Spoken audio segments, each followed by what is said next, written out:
Everybody was kung fu fighting. Those kids were fast as lightning. In fact, it was a little bit frightening, but they fought with expert timing.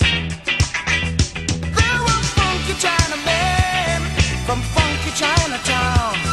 They were chopping them up, they were chopping them down. It's an ancient Chinese art, and everybody knew their part.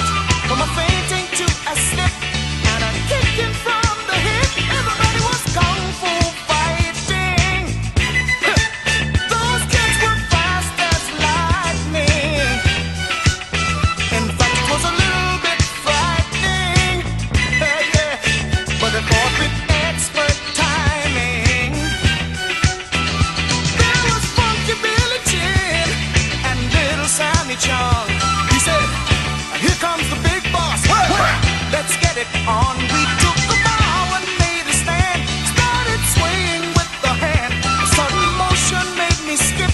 Now we're into a brand new trip. Everybody was kung fu fighting.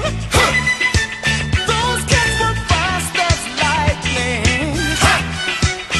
In fact, it was a little bit frightening, but they did it with expert timing. Oh yeah.